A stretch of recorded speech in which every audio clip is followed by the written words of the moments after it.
Sex power फिर से पाए।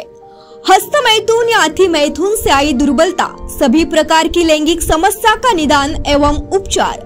नपुंसकता, वीर्य की कमी, शीघ्रपतन, शुक्राणु की कमी, स्वप्न दोष, काम क्रीड़ा की अनिच्छा आदि समस्याओं के उपचार के लिए आज ही संपर्क करें doctor Nishikant More, Manoshanti sex disorder clinic, 9850386698, सुबह 10 से लेकर शाम 7 बजे तक। हमारा पता रजत संकुल, विंग नंबर 1, गणेश पेठ, बैद्यनाथ चौक, बस स्टैंड रोड, नागपुर 440018। चलो फिर देर किस बात की। नमस्कार, शंखनाद आवाज सत्याचा मध्ये मी मयुरेश गोखले पुन्हा एकदा आपले स्वागत करतो। आज आम्ही सल्ला डॉक्टरांचा या सदरात परत सेक्स हा विषय घेऊन येतोय। खरं तर सेक्स ही एक नैसर्गिक क्रिया आहे। एका विशिष्ट वयात लग्नानंतर सगळेजण याचा आनंद घेतच असतात, पण या सेक्स मध्ये जर काही समस्या निर्माण झाल्या तर वैवाहिक आयुष्य स्पॉइल्ड होऊ शकतं।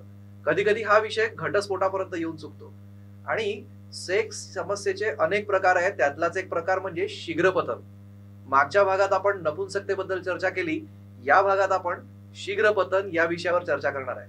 खरं तर खूप जण या विषयावर बोलायला घाबरतात, काही जण लाजतात, पण आम्ही आज मोकळेपणाने चर्चा करणार आहेत आणि चर्चा करायला माझ्यासोबत आज परत इथे उपस्थित आहे डॉक्टर निशिकांत मोरे सर। आपण आता त्यांच्याशी चर्चा करूया आणि आजचा विषय एक्सप्लोर करूया। डॉक्टर मोरे सर, तुमचे खूप खूप स्वागत आहे आमच्या स्टुडिओत। तुम्ही आज परत एकदा इथे आलात आणि आज एक असाच नाजूक असा विषय आपल्या भारतीय संस्कृतीमध्ये खरं तर बोलायला जरा काही लोक जरा संकोच करतात, पण आपण आज मोकळेपणाने चर्चा करणार आहे। आणि मागच्या भागात आम्हाला दर्शकांकडून खूप रिस्पॉन्स मिळालाय की तुम्ही खूप छान माहिती दिली, तर परत एकदा तुमचे खूप खूप धन्यवाद आणि आमच्या सगळ्या शंखनादच्या टीम कडून आणि सगळ्या दर्शकांकडून तुम्हाला खूप खूप शुभेच्छा। तुम्ही खूप चांगलं काम करताय। तर आजच्या भागाला आपण सुरुवात करूया। नमस्कार, शंखनाद चॅनलचे मी सर्वात पहिल्यांदा आभार मानतो की त्यांनी परत पहिला आपला जो एपिसोड झाला तो आपला होता नपुंसकता, तो आता परत दुसऱ्यांदा तुम्ही जे मला बोलवलेला आहे तो एक विशिष्ट सब्जेक्ट घेऊन त्याच्यातलाच एक भाग घेऊन बोलवलेला आहे। तर आपल्या प्रेक्षकांना जास्तीत जास्त आणि सत्य ती माहिती त्यांच्यापर्यंत पोहोचावी याचा आपण प्रयत्न करूया। नक्कीच, ही खरी गोष्ट आहे। आजकाल युट्यूब आणि व्हॉट्सअपवर इतक्या चित्र विचित्र प्रकारचे सल्ले देणारे लोक आलेले आहेत की ऑथेंटिकेट माहिती काय हे खरंच प्रश्न पडतो। पण आज आपल्या या शंखनादच्या माध्यमातून आपल्याला जी काही माहिती मिळणार आहे ती एक डॉक्टर कडून मिळणार आहे, त्याच्यामुळे ती नक्कीच ऑथेंटिकेट असेल। तर डॉक्टर, जसं की आपण आज शीघ्रपतन हा विषय घेतलाय, तर नेमकं हे शीघ्रपतन म्हणजे काय? हा एखादा यौन रोग आहे की आणखीन काही? शीघ्रपतन म्हणजे नेमकं काय? आता हा जो विषय आहे याचे आपण 2-3 पार्ट करू शकतो। ऍक्च्युली शीघ्रपतनचा जर शब्दशः जर अर्थ जर लावला तर काम क्रीडा करत असताना स्त्रीचं समाधान व्हायच्या अगोदर वीर्याचं स्वलन होऊन जाणे त्याला शीघ्रपतन म्हणतो आपण। पण आता खरंच ते शीघ्रपतन आहे का हे पडताळून पाहणं पण फार आवश्यक असते। लोकांच्या भ्रामक कल्पना आहेत, त्या भ्रामक कल्पना अशा आहेत मोरेजी की म्हणजे 10 मिनिट पर्यंत सेक्स चाललं पाहिजे, 15 मिनिट पर्यंत चाललं पाहिजे। ऍक्च्युली त्याची व्याख्याच ही आहे का समोरच्या पार्टनरला त्याच्यातून लैंगिक सुख मिळालं पाहिजे। जर ते लैंगिक सुख तिचा पार्टनर द्यायला सक्षम असेल तर त्याला आपण शीघ्रपतन म्हणू शकत नाही। याचा एक मजेशीर दुसरा एक भाग आहे। बरेचसे पेशंट या मला 25-30 वर्षाच्या कालावधीमध्ये पेशंट येतात, ते सांगतात सर 10 मिनिट 15 मिनिट टिकलं पाहिजे, असं काहीतरी करा। पण ऍक्च्युली 100 30 ते 40% लोकांना हा प्रॉब्लेम असतो आणि काही लोकांचा भ्रम असतो। हे जे जास्त वेळ टिकणारे म्हणणारे आहेत हे भ्रमित लोक। आता मेडिकली जर पाहिलं समजा सायन्सच्या हिशोबानं तर 1 मिनिटाच्या आत ज्याचं स्वलन होऊन जात असेल तो शीघ्रपतनचा पेशंट। किमान त्याचा कालावधी जर आपण ठरवला तर तो 2 ते 3 मिनिटाचा सुद्धा राहू शकतो आणि व्यक्ती परत्वे तो कालावधी कमी जास्त होऊ शकतो. समोरचा पार्टनर कसा आहे, हा किती एक्साइट झालेला आहे, त्यावेळची परिस्थिती कशी आहे. समजा घाई गडबडीमध्ये समजा तो कुठेतरी करत असेल आणि सुरक्षित जागा जर नसेल आणि लवकर होत असेल, ते तेवढ्या पुरतं ते शीघ्रपतन. बरोबर. पण तीच व्यक्ती जर दुसरीकडे जाऊन सुरक्षित ठिकाणी जर ते क्रिया करत असेल तर निश्चितच तो जास्त वेळ जर टिकत असेल तर तो शीघ्रपतनचा पेशंट म्हणता येणार नाही आपल्याला. अनेक पैलू याचे, म्हणजे वैवाहिक जीवनामध्ये याला अतिशय महत्व प्राप्त झालेलं आहे. आणि हे पूर्वीपासून आहे, आताच नाही. आता हे महत्व कसं आहे, जर तुम्ही तुमच्या पार्टनरला, ही क्रिया आपण करतो कशासाठी, ऍक्च्युअली एक विशिष्ट वय झालेलं असतं. विशिष्ट वय झाल्याच्यानंतर लग्न केलं जातं. लग्न केल्यानंतर आपल्याला फक्त 2च गोष्टी पाहिजे असतात. एक, लग्न झाल्याच्या नंतर एक तर वंशावळी वाढवायची आहे, आणि वंशावळी वाढवायची आहे म्हणजे क्रिया करणं आलं, आणि त्या क्रियेतून समाधान देणं हे पुरुषाचं काम असतं. आणि त्याला तो जर परिपूर्ण असेल तर त्याच्या वैवाहिक जीवनामध्ये कधीही कुठं काही प्रॉब्लेम निर्माण होणार नाही. पण समजा तो जर तो आनंद देण्यासाठी सक्षम नसेल तर निश्चितपणे त्याच्या वैवाहिक जीवनामध्ये अनेक प्रॉब्लेम्स निर्माण होऊ शकतात. त्याच्यामुळे शेवटी ती बेसिक नीड आहे, ती पूर्ण नाही झाली तर प्रॉब्लेम. हा, बेसिक नीड जर पूर्ण नाही झाली तर प्रॉब्लेम निश्चित निर्माण होणार. इव्हन त्याच्यामध्ये गर्भधारणा व्हायला सुद्धा वेळ लागू शकते. त्याचे आपण 3 पार्ट करता येतील आपल्याला शीघ्रपतनची. अतिशीघ्रपतन त्याला आपण याच्यामध्ये घेऊ शकतो. एक तर क्रिया करायच्या अगोदर 100 5% पेशंटला, म्हणजे 5% जे हे असतात त्यांना हा प्रॉब्लेम असतो. दुसरं, 1 मिनिटाला योनीमध्ये शिश्न जाणे आणि मागे येणे क्रिया करत असताना, तर त्याचा जो कालावधी आहे 1 मिनिटाचा, तो 40 ते 45 किंवा 45 ते 50 वेळा मागे पुढे होत असतो. ती व्यक्ती समजा 2 ते 3 मिनिट जर टिकली, समजा फास्ट क्रिया केली त्याने, तर तो 60 वेळा मागे पुढे होईल. पण 60 वेळा जर तो मागे पुढे जर झाला 1 मिनिटाला, तर होऊ शकते ज्या पार्टनरला 1 मिनिटात समाधान मिळालं पाहिजे ते मिळणार नाही. पण 40-45 वेळा झाल्यावर सुद्धा त्याला समाधान मिळू शकतं. त्याचं कारण असं आहे, क्लायटिडिस म्हणून एक पार्ट असतो लेडीज मध्ये, त्या पार्टलाच हे लिंग जेव्हा तो क्रिया करतो तर त्या पार्टला टच करून ते जात असतं. आणि एक विशिष्ट वेळ आल्याच्या नंतर तो पार्ट खालच्या बाजूला येतो. लेडीजला तिच्या शरीर रचनेची किंवा पुरुषाला सुद्धा म्हणजे इथूनभूत माहिती नसते. बरोबर. आणि ती माहिती नसल्यामुळे तो वरच्या साईडला असतो. जिथून युरिन निघते तिथे वरच्या साईडला असतो. तिथून ते मग आता तुम्ही 40-45 स्ट्रोक हळूवारपणे केले, म्हणजे आपण एखाद्या हातावरती समजा असं हळूवारपणे केलं तर आपल्याला सेन्सेशन जास्त येईल. ते रफ ह्याच्यात केलं तर सेन्सेशन येणार नाही. हे ज्यांना ते एक आर्ट अँड सायन्स आहे, ते क्रिया करणं म्हणजे आर्ट आणि सायन्स आहे. आता हे प्रत्येकाला जमत नाही.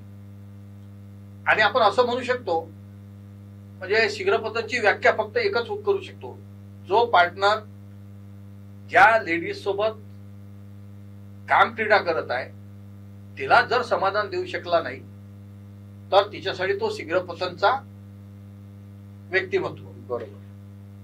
आता तुम्ही म्हणाल त्या स्त्रीसाठी का बोलले तुम्ही, हा सर्वात महत्वाचा भाग आहे तिच्या. तीच व्यक्ती दुसऱ्या स्त्रीसोबत तितकाच वेळ समजा क्रिया केली तर तिला समाधान देत असेल तर तिच्यासाठी तो शीघ्रपतनचा पेशंट नाही, कारण तिचं समाधान झालेलं आहे. बरोबर. म्हणजे व्यक्ती परत्वे याची डेफिनेशन बदलत जाते. पण सर्वसाधारण काळ त्याचा 2 ते 3 मिनिटाचा म्हणजे सफिशियंट समजला जातो. आता कसं असतं, आपण एखादा व्हिडिओ बघतो ना, एखादी क्लिप पाहतो, तेच विषय तुमच्याशी बोलणार होतो. बऱ्याच तरुण ते व्हिडिओ पाहूनच काहीतरी आपले मानसिक हे करत असतात. तो 2 मिनिटाचा व्हिडिओ असतो. त्याच्यामध्ये ऍक्च्युअल क्रिया जी दाखवली आहे 2 मिनिटांमध्ये जे काही दाखवलेली आहे, पण पाहत असताना भास होतो आपल्याला की आपण एक 10 मिनिटापासून पाहत आहोत. सब थिएटरमध्ये एखादी मूवी बघतो की नाही 2-3 तासात, लहानपणापासून तर एकदम दुसरी तिसरी पिढी दाखवतो. सेम त्याच्यामध्ये ज्या क्रिया दाखवतात तर त्याच्यामध्ये कसा होतो, भास होतो असा काय खूप वेळपर्यंत क्रिया चालली. तो मग स्वतःची तुलना करतो. तो हे बघतच नाही.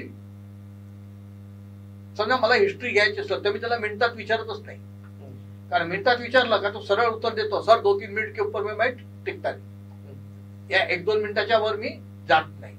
जेव्हा त्याला स्ट्रोक विचारले जातात, म्हणजे शिश्न आतमध्ये जाणे आणि मागे येण्याला पण मग स्ट्रोक म्हणतो. जेव्हा स्ट्रोक विचारले जातात तेव्हा तो सांगतो, सर बस खूप 10-15 वेळा. न्यूली मॅरिड असेल तर दुसरा लगेच प्रश्न तयार राहतो, सेकंड करता त्यावेळेस काय होतं, पण ते सर 15-20 वेळा. मग त्याला विचारतं थर्ड टाइम जर तुम्ही क्रिया केली, न्यूली मॅरिड मध्ये बोलतोय मी, तर खूप झालं तर 30-35 वेळा, 40 वेळा. हे सर्वच्या सर्व तिन्ही क्रिया त्याच्यामध्ये शीघ्र पतन मध्ये जाऊन बसतात. बरोबर, कारण तिथे स्ट्रोक्स कमी आहेत. स्ट्रोक कमी आहे. आणि जो म्हणतो की पहिल्या वेळेस माझे 15 ते 20 होतात, दुसऱ्या वेळेस 15 ते 20 स्ट्रोक होतात, तिसऱ्या वेळेस 15 ते 20 होतात, 1-2 वाढतात सर, तो तर निश्चितच शीघ्र पतनचा पेशंट आहे. कारण प्रोग्रेसिव्ह क्रिया व्हायला पाहिजे. पहिल्या वेळेस जर त्याने क्रिया जर केली, जर त्याने 40-45 स्ट्रोक केले असेल तर दुसऱ्या वेळेस निश्चितच तो 80-90 स्ट्रोक वरती जाईल. तिसऱ्या वेळेस तो 100 ची बॉर्डर पार करेल. कुठं नाही कुठं सेकंड किंवा थर्ड मध्ये तिला समाधान मिळेल. पण ही क्रिया जसजसं वैवाहिक जीवन वाढत जातं तसतशा ह्या 3 वेळा रोज क्रिया करू शकत नाही. सुरुवातीचे काही महिने सोडले की ह्या क्रिया मग मंदावत जातात आणि मग त्याला प्रॉब्लेम येतो. अशा वेळेस ते जे पेशंट येतात तर त्यांची हिस्ट्री घेतली आपण तर मग आपल्या लक्षात येते का पूर्वी याला काही वाटलं नाही, पण आताच घरच्या लोकांची उरट काय की हा 1 वेळावर आलेला आहे म्हणून. पहिले तो 2-3 वेळा करत होता, 4 महिने 6 महिने लग्नात झाले, आता शक्य नाही त्याला ते. बापरे, शीघ्र पतनाचा असा पण एक पैलू असू शकतो. हे पहिल्यांदाच इतकं सगळं आम्हाला कळतंय. पण जसं की आता तुम्ही इतके पेशंट बरेच वर्षापासून बघितले असतील या विषयावर, तर नेमका ह्या शीघ्र पतन हा आपण जो प्रॉब्लेम आहे हा कसा काय येत असेल? म्हणजे हा अनुवंशिक असतो, जन्मापासून असतो, की वयाच्या कुठल्याही टप्प्यात येऊ शकतो? याचे 2-3 अडचणीचे पार्ट आहे त्याचे. थोडा प्रश्न हा अवघड आहे. काही लोकांमध्ये जन्मजात आई वडिलांकडून भेटलेले राहू शकते. एखाद्याला डायबिटीज असले, आपण मागच्या वेळी घेतलं होतं नपुंसकतेमध्ये आपण बोललो होतो, त्याही पेशंटला हे होतं. तिसरं काही प्रोस्टेट ग्लँड आहेत किंवा इतर ग्लँड आहेत, थायरॉइड ग्लँड आहेत, तर त्याचे जर काही प्रॉब्लेम असेल तर त्याच्याने सुद्धा हा प्रॉब्लेम येऊ शकतो. आणि सर्वात महत्वाचं म्हणजे आजचं जनरेशन जे आहे त्यांना हा सर्वात जास्त प्रॉब्लेम या म्हणजे आता सध्या मी जे पेशंट बघतो ना त्याच्यामध्ये जनरली असं होतं का यंगेस्ट पेशंट खूप येतात. काय प्रॉब्लेम राहू शकते? अतिउत्साह. हा अतिउत्साह जो असतो ना त्या उत्साहामुळं एक्साइटमेंट एकदम खूप जास्त, त्याच्यामुळे सुद्धा त्यांना हा प्रॉब्लेम येतो. तर याच्यामध्ये आणखी दुसरा एक प्रकार आहे. एक व्यक्ती एका ठिकाणी म्हणजे एका पार्टनर सोबत फार कमी वेळ टिकते. तीच व्यक्ती मॅरिड असेल तर घरी जास्त वेळ टिकते. आता तुम्ही मला असं कसं होऊ शकते? तर ते व्हायच्या मागे एकच कारण असते. समजा आता उद्या भेटणार आहे तो, आपण सरळ सरळ चर्चा करून एकदम मनमोकळी. बरोबर, आपली चर्चाच मुक्तपणे. उद्या भेटायचं आहे त्याला, आज ठरवलेला त्यांनी, तर तो मनन चिंतन करेल रात्रभर. या झोपेतून उठल्यावर सकाळी त्याच्या डोक्यात येईल तो विचार, आज मला भेटायचा आहे. पण ज्या ठिकाणी तो भेटायला जाणार तोपर्यंत त्याच्यामध्ये ते एक्साइटमेंट इतकं वाढलेलं असतं, उत्साहपणा, की त्या अतिउत्साहपणामुळं तो तिथे गेल्याच्या नंतर जेव्हा ऍक्च्युली तो कामक्रीडा करतो तिथे मग त्याचं स्वतः खूप फास्ट होऊन जातं आणि त्याच्यामुळे मग तो त्या पार्टनरला मात्र हे देऊ शकत नाही. म्हणजे माझ्याकडे आलेल्या पेशंटची हिस्ट्री सांगतो मी. सर मेरे को घर में कोई प्रॉब्लम नहीं है, मेरे को 15 साल हो गए शादी को, 10 साल हो गए शादी को, घर में कोई प्रॉब्लम नहीं,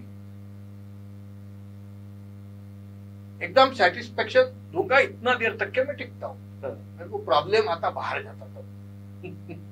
तर त्याचं हे उत्तर आहे. जे तो मनन चिंतन करतो किंवा काहीतरी कल्पना करतो एक्साइटमेंट आणि त्या एक्साइटमेंट मुळे मग ते त्याच होतं. परत चुकीच्या ठिकाणी जाणारे लोक, रेड एरियामध्ये, red light area, red light एरियामध्ये जाणारा माणूस पहिल्यांदाच विचार करतो मला जायचं आहे, मग तो कल्पना करतो असं पाहिजे तसं पाहिजे, हे पाहिजे ते पाहिजे, नंतर मी जाणार. आणि असुरक्षित जागा, बरोबर. त्याला कॉर्पोरेशनचा जरी एक कर्मचारी खाकी हाफ पॅन्ट घालून किंवा फुल पॅन्ट घालून झाडू असेल हातात नसेल दिसला तर त्याला वाटतं का पोलीसवाला आहे, आणि ते त्याचा धगधग जर वाढलं तर त्यामध्ये परत एक दुसरा एक प्रॉब्लेम निर्माण होतो. जे त्याला पाहिजे तेवढी ताठरता यायला पाहिजे ती येत नाही, आणि झटपट आपण इथून निघून गेलेलं पाहिजे. ते झटपटवाली जी मनोवृत्ती राहते ना, त्या मनोवृत्तीमुळे मग त्या ठिकाणी त्याला तो प्रॉब्लेम येतो. वारंवार जात असाल तर तो स्वतःला पेशंट समजतो, ऑलरेडी तो पेशंट नसतो. तो जर सुरक्षित ठिकाणी जर गेला किंवा लग्न झालं त्याचं आलं तर तो आपोआप ठीक होणार. बरोबर आहे. Regular cases. परत तुमचे काही विशिष्ट काही प्रश्न असेल तर तुम्ही विचारा. नाही, आता म्हणजे मला ऍक्च्युली याच्यात अजून एक असं म्हणायचं होतं, आजकालची तरुण पिढी आजकाल मोबाईलवर सहज सगळं अवेलेबल असतं, तर मॅस्टर्बेशन हा एक त्याच्यातला प्रकार असू शकतो का? कारण आजकालच्या पिढीचा एक खूप प्रॉब्लेम आहे, नको त्या वयात नको ते व्हिडिओज पाहायला लागतात, आणि कदाचित मॅस्टर्बेशन हा सुद्धा एक शीघ्रपतनाचा विषय असू शकतो का? हो, त्याचं कारण असं आहे, सेल्फ सॅटिस्फॅक्शन. स्वतःच्या हाताने क्रिया करून स्वतःचं समाधान करून घेणे. आता एखाद्या गोष्टीचं स्वतःच्या हाताने स्वतःचं समाधान होत असेल तर त्याला ते समाधान ताबडतोब पाहिजे असतं. त्याला असं कधीच वाटणार नाही की मी 4-5 मिनिट पर्यंत मास्टरबेट केलं नंतर ते झालं पाहिजे. सुरुवातीला त्याचा तसाच होतं, जे नॉर्मल आहे तसं त्याला वेळ लागतो. कालांतरानं काय होतं, त्याची एक त्याच्यामध्ये एक लवकर हे झालं पाहिजे त्याच्यानंतरच मला आनंद मिळतो, कारण तो क्रिया आनंदासाठी करतो ना. आता ते आनंदासाठी क्रिया करतो, मग ते झटपट झाली पाहिजे, झटपट आनंद मिळाला पाहिजे. हे वृत्ती त्यानं जर समजा मानसिक रूप आपल्या याच्यामध्ये फिट केली की मग तो काहीतरी चित्र डोळ्यासमोर उभं करतो, काहीतरी आठवतो, काहीतरी पाहतोय आपण किंवा काहीतरी करतोय असं मनात आणतो, आणि त्या क्रियेला सुरुवात करून लवकरात लवकर कसं होईल, कसा आनंद प्राप्त होईल याचा प्रयत्न करतो. आणि वारंवार बॉडी सोबत जर असं केलं का बॉडी रिस्पॉन्स द्यायला तयार होऊन जाते. तिने जर समजा रिस्पॉन्स द्यायला सुरुवात केलं का हा नॉर्मल असलेला सुद्धा त्याचा शीघ्रपतनचा पेशंट बनवू शकतो. खरं आहे. आणि आजकाल तर अशा म्हणजे या सगळ्या मोबाईलमुळे हे विषय इतके म्हणजे नको त्या गोष्टी त्यांच्यापर्यंत पोहोचतात. जसं की तुम्ही आता काही ऍक्च्युअल गोष्टी सांगितल्या की ते स्ट्रोकवर डिपेंड असतं. हो, पण इथे ते व्हिडिओ पाहून त्या पोरांच्या मनात वेगळेच काहीतरी विचार असतात. बरोबर. खरंच हा शंकरांचा एक खूप चांगला प्रयत्न आहे की हे अशा प्रकारची माहिती आज सगळ्या लोकांसमोर येते. आणि मी तर म्हणतो की तरुण काय लग्न झालेल्या लोकांना सुद्धा हे विषय कदाचितच माहिती असतील, कारण इतक्या मोकळेपणाने कधी बोलल्या सुद्धा जात नाहीत. शाळेत तर इतकं शिकवलं जात नाही डिटेल. तर खरंच आजचा एक खूप चांगला असा विषय आणि खूप चांगली मांडणी सर त्याची करतात आहे. सर, याच्यामध्ये जसं की मगाशी तुम्ही म्हणाले की स्त्रीचं समाधान, ज्याला आपण इंग्लिशमध्ये ऑर्गॅझम असं म्हणतो. ओके. तर आता या शीघ्र पतन या विषयात हे तर ऑब्विस आहे की तिचा ऑर्गॅझम होणार नाहीये, कुठेतरी ते एक असंतुष्ट राहील. तर मग अशा परिस्थितीमध्ये एखाद्या जोडीदारांनी, म्हणजे एक पुरुष आहे ज्याला शीघ्र पतनाचा त्रास आहे, तर त्याच्या जोडीदारांनी काय सहकार्य केलं पाहिजे? जोडीदारांनी काय सहकार्य केलं पाहिजे याच्यामध्ये जोडीदार, मला असं वाटतं की एकदा जर क्रिया झाली असेल तर त्या जोडीदारांना सेकंड टाइम क्रिया कशी करूया याच्यासाठी प्रयत्न करायला पाहिजे. आणि ते जर 10 किंवा 12 वर्ष लग्नाला झाले असेल तर सहज शक्य नाहीये. मग अशा वेळेस त्या जोडीदारांनी 3 गोष्टी लक्षात घ्यायला पाहिजे. पहिलं एक सहकार्य, दुसरं सहानुभूती, तिसरा संयम आता ह्या 3 गोष्टी मी नेहमी पेशंटला समजावून सांगतो. सहकार्य करायचं म्हणजे कसं करायचं. समजा एखाद्या लेडीजनं सहकार्य केलं नाही, त्याच्या पार्टनरने सहकार्य केलं नाही, तर काय प्रॉब्लेम येऊ शकतो.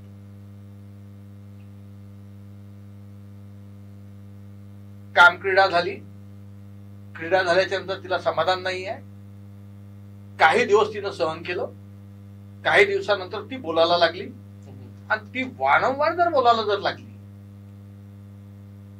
की तुम्ही जे करता त्यातून मला काही समाधान मिळत नाही, हा जेव्हा केव्हा क्रिया करायला जाणार तेव्हा एक भीती डोक्यात घेऊन जाणार. त्या ठिकाणी तो मेंटली स्वस्थ नाही राहू शकत क्रिया करायच्या वेळेस, की आधी माझं तसं झालं तर ही बोलणार. मग त्याच्यामध्ये एक वृत्ती निर्माण होऊन जाते. ती वृत्ती ही होते की क्रियाच टाळून द्या, करायचंच नाही. हा, आता क्रिया टाळणं जेव्हा तो सुरू करतो तेव्हा एक नवीन प्रॉब्लेम पुन्हा क्रिएट होऊन जातो त्याच्यासोबत. पूर्वी तो 30-40 स्ट्रोक पर्यंत होता, पण समाधान देऊ शकत नव्हता. पण तो आठवड्यातून 4 वेळा 5 वेळा क्रिया करायचा, किंवा 10 दिवसातून 4-5 वेळा क्रिया करायचा. पण आता टाळणं सुरू केल्यानंतर 10 दिवसातून 1 किंवा 2 वेळा करतो, म्हणजे मोठी गॅप देऊन तो जवळ जातोय आणि मजबुरी म्हणून जातो आहे. काहीतरी टोमणे त्याला ऐकायला मिळालेले आहेत घरात, आणि त्याच्यामुळे मग तो जातो आहे जवळ. आणि अशा वेळेस जर समजा तो जवळ गेला आणि मोठी जर गॅप असली की थोडा उत्साह वाढून जातो, आणि तो जर उत्साह जर वाढला त्याचा जास्त आणि गॅप मोठी असली तर 40-50 स्ट्रोक जे होत होते ते आपोआपच 15-20 स्ट्रोक वर येऊन जातात, आणखीन त्रास आणि मोठा प्रॉब्लेम क्रिएट होणं चालू होऊन जातो. फक्त पुन्हा घाबरतो. पुन्हा जर तिनं काय म्हटलं आता तर पहिल्यापेक्षा तुम्ही गेले कामातून, हे शाब्दशा बोलतोय मी अगदी बरोबर. म्हणजे आता तर एवढं मोठं आयुष्य आहे, आता समोर काय करायचं, मग येतो प्रॉब्लेम. मग हा समजा डॉक्टरकडे गेला नाही, सल्ला घेतला नाही, किंवा कोणाला विचारलं नाही, कुठं जावं हे माहित नसलं, तर मग त्याचा तो प्रॉब्लेम वाढत जातो. म्हणून त्या ठिकाणी त्याला सहकार्य करणं फार आवश्यक असते. आता सहकार्यामध्ये काय करायला पाहिजे तिने, एक तर बोलत असताना तो आपल्यापासून दुरावला नाही पाहिजे, दूर नाही गेला पाहिजे, याची काळजी घ्यायला पाहिजे. आणि सेकंड टाइम साठी तो कसा तयार होईल ही एक काळजी घ्यायला पाहिजे. दुसरा सह मी तुम्हाला सांगितला, पहिला सहकार्याचा, दुसरा सहानुभूतीचा. आता तुम्ही म्हणाले सहानुभूती काय, त्यांना सांगतो, म्हणजे काउन्सिलिंग जेव्हा करतो लेडीज येतात त्यांना सांगतो, आणि हे त्या पुरुषाच्या समोर नाही समजवता. मी माझ्या पेशंटला सांगतो, तू घरी गेल्याच्या नंतर फोन कर तुझ्या मिसेसशी, मला थोडसा 1-5 मिनिट या 3 याच्यावरती मी बोलणार. मग तो घरी जाऊन त्याच्याच फोनवरून त्याला कॉल करायला लावतो. मी त्याची एक विशिष्ट वेळ देऊन देतो, माझ्याकडे पेशंटली 3 विशिष्ट वेळ देतो, त्यावेळेस मी बोलतो. दुसरा असा म्हणजे सहानुभूतीचा. आता लग्न झालं, एक मुलगाही झाला, हा प्रॉब्लेम आहे. आता पुरुषाला एक सर्वात मोठा प्रॉब्लेम देऊन ठेवलेला आहे शरीर रचनेनंच. जोपर्यंत उत्तेजना येणार, उत्तेजना आली तरच क्रिया करू शकणार, काम क्रीडा करू शकणार. जितका वेळ टिकेल तितकाच वेळ करू शकेल. स्त्रियांमध्ये हा प्रॉब्लेम नाही आहे. तिची इच्छाही नसेल, अनिच्छा असेल तरी ती क्रियेसाठी, पार्टनरसाठी तयार होऊ शकते. बरोबर. हा जर स्वतः जर तयार नसेल तर तो क्रिया तेव्हाच करू शकतो जेव्हा शिस्तीमध्ये ताठरपणा येईल, किंवा क्रिया तितकाच वेळ करू शकतो जितक्या वेळ ताठरपणा टिकेल. अशा वेळेस त्या स्त्रीने समजा त्याला काही बोललं, मग त्यांना तो सहानुभूतीपूर्वक विचार करा की हा त्याचा प्रॉब्लेम आहे. आता आपण मेडिसिन चालू केलं आहे, किंवा मी त्याला काही समजवलेलं आहे, अर्धा पाऊण तास लागून जातात एकेका चॅप्टरसाठी, आणि मी त्याला समजवलेलं आहे. फक्त तुमच्या सहकार्याची, कारण बेडरूम मध्ये तुम्ही राहणार ना, तर तुमच्या सहकार्याची त्याला आवश्यकता आहे, तुमच्या सहानुभूतीची त्याला आवश्यकता आहे, आणि संयम. तिसरा संयम तोंडावर ठेवा. त्याला असं इस्कट विस्कट काही बोलू नका की काय आहे तुझं, जेव्हाही जवळ येतो तू स्वतःच बघतो का, तुझं झालं म्हणजे झालं, कधी माझं काय होतं ते झाल्याच्या नंतर कधी विचार केला का. म्हणजे अशा प्रकारच्या प्रतिक्रिया देऊ नका. स्वतःच्या थोडस संयम ठेवा, हा बरा होईल. त्याला चेहऱ्यावर दाखवू नका की मी सॅटिस्फाईड नाहीये. तुम्ही जर तसं दाखवलं तर तो घाबरणार ना, तो जवळ नाही जाणार. जवळ जाऊन मी त्याला करू शकत नाही समाधानित, मग जाऊ कशाला जवळ, आणि तो टाळेल. आणि टाळलं म्हणजे काय होते, मी याच्यापूर्वीच बोललेलो हो. तर मग त्याच्यातून मग घरातला वादविवाद होणे, आणि सर्वात जास्त पुरुषावर त्याचा खूप जास्त फरक पडतो. मेंटल स्ट्रेसही त्याचा वाढतो, आणि तो आपल्या कामासोबतही नाही करू शकत. त्याच्या डोक्यात वारंवार ते फिरत असतं. मग काही पुरुष घरातली ही कटकट, हे बोलणे किंवा टोमणे, याच्यातून ते अशा मार्गाला वळून जातात की म्हणजे मी प्रत्यक्ष, सर मेरी व्यथा ऐसी है बोले कि मैं पहले कभी वाइन दारू वारू ये सब इससे बहुत दूर था, मगर अभी मैं बोले हफ्ते में 2-3 बार बोले वो मार लेता हूँ, बोले खाना खाता हूँ, सो जाता हूँ. मी तो कुठेतरी आपला ट्रेस घालवण्याचा प्रयत्न करतो. वाम मार्गाला लागला नाही हा भाग वेगळा, पण तो कुठं नाही कुठं स्वतःचं समाधान करायचा प्रयत्न करतो. किंवा मग परत एक दुसरी गोष्ट होते याच्यात, हिला टाळतो, दुसरीकडे नाही, दुसरीकडे जाण्याचा प्रयत्न तो करत नाही. म्हणजे जाऊ तिथे तेच होणार ना. मग तो काय करतो, मास्टरबेशनला सुरुवात करून देतो. ओके, याची तर डिझाईनच आहे ना. बरोबर. मग हा काय करेल, मग आठवड्यातून पहिल्यांदा 3 वेळा करत होता ना, मग आठवड्यातून आता 10 दिवसातून 1 वेळा करतो ना, मग 1-2 वेळा हाताने आपलं मास्टरबेट करून देईल, हस्तमैथून करेल, आणि त्यातून स्वतःला समाधान तिला कळतही नाही. आणि मग पुन्हा ती गॅप मोठे होत जाते. त्याचे अनेक पेशंट पाहिलेले आहे मी, की ते सरळ सांगतात की सर मेरे को वो ऐसे ये प्रॉब्लम की वजह से मेरे को वो सेक्स करने में कोई इंटरेस्ट नहीं है, इसलिए मैं मास्टरबेट कर डालता हूँ और खुद का सेटिस्फेक्शन उसमें से ले लेता हूँ और हैप्पी हो जाता हूँ. बापरे, खरंच डॉक्टरांनी इतका मोलाचा सल्ला आता दिलेला आहे, ज्याचा 3S आपण म्हणू शकतो. आणि मला तर असं लक्षात येत आहे की बहुतेक गोष्टी काउन्सिलिंगनीच याच्यात सुटत असाव्यात. म्हणजे कितीतरी खरं तर आजकाल आपण मार्केट असं सगळं कमर्शियल झालंय, प्रत्येक गोष्टीसाठी भरपूर पैसे लोक मोजतात आहे. पण आज खरंच ही इतकी सुंदर ऑथेंटिकेट माहिती डॉक्टरांनी दिलेली आहे. विषय खूप मोठा आहे, खूप नाजूक आहे, खूप सुंदर अशी चर्चा इथे सुरू आहे. पण थोडंसं आपल्याला वेळेचं बंधन आहे, म्हणून मी एक शेवटचा प्रश्न डॉक्टर तुम्हाला विचारेन आणि त्याच्यानंतर मग आपण थांबूया, कारण आपल्याला थोडंसं वेळेचं बंधन आहे. तुम्हालाही जर अजून काही इथे असं सांगायचं असेल तर तुम्ही नक्कीच सांगा. पण माझा एक शेवटचा प्रश्न माझा असा राहील की शीघ्रपतन, तुम्ही बरेच त्याचे पैलू मांडले, बऱ्याच विषयावर आपण चर्चा केली. बहुतेक तर असं लक्षात आलं की याच्यात काउन्सिलिंग हा एक महत्वाचा भाग आहे. पण तरी सुद्धा काही असे जे लोक जे खरंच यांनी ग्रासलेले आहेत, तर त्यांची उपचार पद्धती काय असू शकते? म्हणजे त्यांना काही औषधं, टॅबलेट्स वगैरे सुद्धा याची काही आहेत की ज्याच्यामुळे हे दूर होऊ शकतं? आता याच्यामध्ये एक साधा उपाय आहे, आपण त्याला स्टार्ट आणि स्टॉप. स्टार्टचा अर्थ झाला स्टॉप आणि स्टार्ट, स्टॉप आणि स्टार्ट. एक पुरुष जेव्हा एका स्त्रीच्या जवळ जातो आणि ह्या क्रिया करायच्या अगोदर, ज्याला आजच्या भाषेमध्ये फोर प्ले म्हणतो, ते जेव्हा करतो, ते करत असताना अति उत्साहित होतो. आणि अति उत्साहित झाला की त्याला तेव्हा हा प्रॉब्लेम येऊ शकतो. तर जेव्हा फुल इरेक्शन आलेलं असतं, म्हणजे शिश्नमनी ताठरता आलेली असते, तेव्हा त्यांना थोडंसं स्वतःला रिलॅक्स करून घ्यावं, थोडा वेळ थांबावं, थोडीशी उत्तेजना किंचित कमी होईल आणि त्याच्यानंतर ह्या क्रियेला सुरुवात करावी. परत जोडीदाराला सुद्धा तो सांगू शकतो, लिंगाच्या समोरचा जो पार्ट असतो, ग्लॅन्ड्स ऑफ पेनिस म्हणतो आपण, ती जी ग्लॅन्ड्स असते समोरचा पार्ट,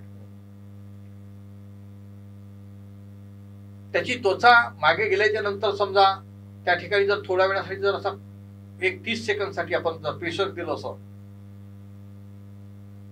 तर त्याचं टायमिंग वाढू शकतं. म्हणजे स्टार्ट करून स्टॉप, आणि ते टायमिंग तो वाढू शकतो. पण तिला तयार करणं ही याची जबाबदारी असते. तेवढं कम्युनिकेशन. आता तिला तयार करत असताना हा जर अति उत्साही झाला तर परत तोच प्रॉब्लेम येणार. म्हणून स्टार्ट अँड स्टॉप हे कुठंतरी त्याचं पालन करायला पाहिजे आणि त्या जोडीदारांना सांगायला पाहिजे, वैवाहिक जीवन जगून राहिले तुम्ही, तुम्हाला प्रॉब्लेम आहे. बरोबर. मग काय करायचं, एक समोरचा जो पार्ट आहे त्या ठिकाणी समजा असं धरून एक 30 सेकंद फक्त दाबलं, हा, तर एक तुमच्यावाले स्ट्रोक कमीत कमी 25-30 स्ट्रोक त्याच्यामध्ये वाढून जातात. होतं काय मयुरीजी याच्यात, मी तुम्हाला सांगतो खरी गंमत काय याच्यात. हा जेव्हा जवळ जातो ना, जवळ गेल्यानंतर लेडीज कधी सेक्स करायसाठी तयार करणं जरी याचं काम असलं तरी ती इमोशनल लव्ह मध्ये असते. बरोबर आहे. तिला वाटतंय ना काहीतरी बोलावं, काहीतरी कुठल्या तरी विषयावर बोलावं किंवा कुरवळावं. पण पुरुषाचं तसं नसते, डायरेक्ट स्टार्ट. आणि हे डायरेक्ट स्टार्ट जे असते, आणि जेव्हा स्ट्रोक होतात तर त्याचे 25-30 स्ट्रोक होतपर्यंत ती इमोशनल लव्ह मध्ये असते. त्या इमोशनल लव्ह मधून मग जेव्हा ती तयार होते तोपर्यंत हा संपलेला असतो. हा सर्वात मोठा पार्ट आहे तिच्यातला. पण सर्वात महत्वाचं हे आहे का तिला समजून घेणे. आणि लेडीजचे सेक्सुअल ग्रॅप जे आहेत ना, समजा हा 1.5 मिनिट किंवा 2 मिनिट टिकत असेल आणि तिला 3 मिनिटाची आवश्यकता आहे, मग अशा वेळेस स्वतःवर कंट्रोल ते एक आर्ट आहे, सायन्स पण आहे त्याच्यात. त्यातला आर्ट असा आहे की तुम्ही फोर प्ले करत असताना तिला इतकं उत्साहित करून टाका त्याच्यामध्ये की जोपर्यंत ती स्वतःहून त्या क्रियेसाठी तयार होत नाही, स्वतःहून म्हणजे ती स्वतः ऍक्टिव्ह झाली पाहिजे, अति ऍक्टिव्ह झाली पाहिजे. आणि तिने स्वतः बोललं पाहिजे की आता या क्रियेला स्टार्ट करा. जर तुम्ही ते केले तर तिचा अर्धा ते 1 मिनिट तुम्ही कमी करू शकता. म्हणजे ते 2 मिनिटांमध्ये तिला तो आनंद मिळून जाईल. तर ते इमोशनल लव्ह जे आहे ते जवळपास अर्धा मिनिट राहू शकते, 1 मिनिट राहू शकते, 25 सेकंद, म्हणजे त्याचा कालावधी काही राहू शकतो. आणि या प्रत्येक लेडीज मध्ये असते. ते एकदम अशी त्या गोष्टीसाठी एकदम ताबडतोब आला हे झालं पाहिजे, ती ताबडतोब तयार नसते. ती इमोशनल लव्ह मध्ये असते. त्या इमोशनल लव्ह मध्ये मग तुम्हाला ते सर्व. आणि प्रत्येक लेडीजची संवेदनशीलता हे तिच्या माणसाला माहित राहते. कुठे काय केलं म्हणजे अतिसंवेदनशील होईल, म्हणजे हे काम क्रीडा करण्यासाठी त्यांना त्या पार्ट इतके देऊन, म्हणजे वैवाहिक जीवन जगत असताना त्याच्या लक्षात येऊन जातं काहीला काय आवडतं, ह्याच्यानं ही याच्यासाठी लवकर अतिउत्साही होईल, मग ते करायचं त्यांनी. आणि ती अतिउत्साही झाली तर 3 मिनिटाच्या ठिकाणी 2 मिनिटावर तिला त्याचा आनंद मिळेल. हा जितका वेळ टिकतो तितका. पण ते एवढं सोपं काम पण नाहीये.